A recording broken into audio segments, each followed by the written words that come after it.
বাংলাদেশের একটি বৃহত্তর ইসলামিক রাজনৈতিক দল বাংলাদেশ জামায়াতে ইসলামী এবং তার ছাত্র সংগঠন ইসলামী ছাত্র শিবির নিষিদ্ধ প্রসঙ্গ নিয়ে আপনারা হয়তো সকলে অবগত রয়েছেন যে এই যখন আন্দোলন চলাকালীন অবস্থায় কিছুদিন আগেই বাংলাদেশ জামায়াতে ইসলামী এবং তার ছাত্র সংগঠন ইসলামী ছাত্র শিবিরকে নিষিদ্ধ ঘোষণা করে আওয়ামী ফ্যাসিস্ট সরকার।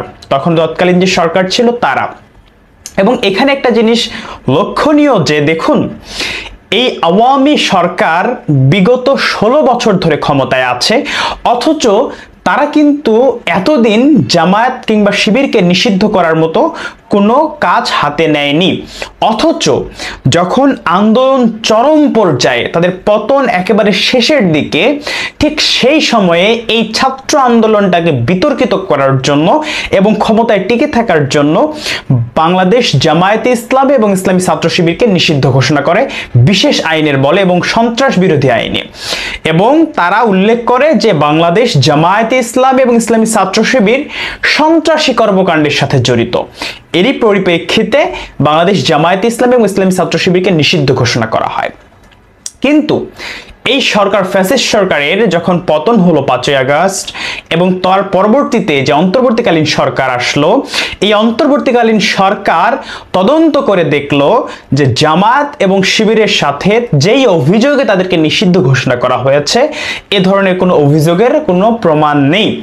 যে কারণে আজকে এই তারা যে গ্যাজেটটা পাশ করে দিয়ে গিয়েছিল এবং বাংলাদেশ জামায়াতে ইসলামী ইসলামী ছাত্র শিবিরকে যে নিষিদ্ধ করে দিয়ে গিয়েছিল সেই নিষেধাজ্ঞা তুলে নেয় বাংলাদেশ সরকার এবং আরেকটা তারা প্রজ্ঞাপন গ্যাজেট জারি করে।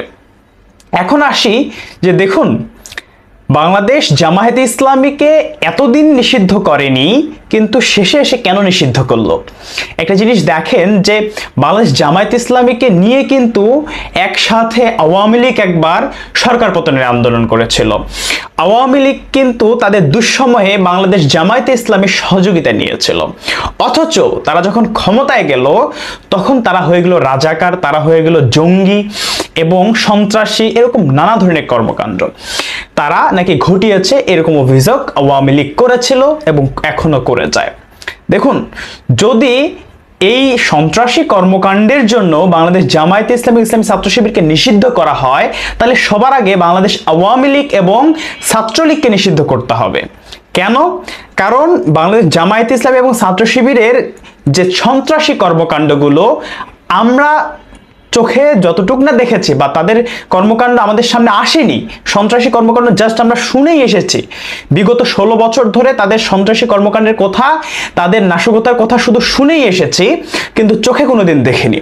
অথচ আওয়ামী লীগ এবং ছাত্রলীগের সন্ত্রাসী কর্মকাণ্ড এবং তাদের নাশকতার অহরহ এবং হত্যাকাণ্ডের অহরহ ঘটনা আমরা চোখের সামনে দেখেছি।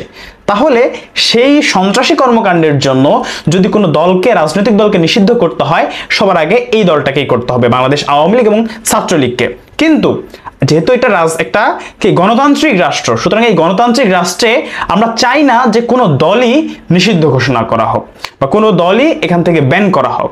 সেজন্য আওয়ামী লীগ যে অপরাধ করেছে সেই অপরাধের সে শাস্তি পাবে, বাট একটা গণতান্ত্রিক রাষ্ট্রে তাদের সেই অপরাধের শাস্তি হিসেবে দল নিষিদ্ধ করা, এটা আমরা সমর্থন করি না।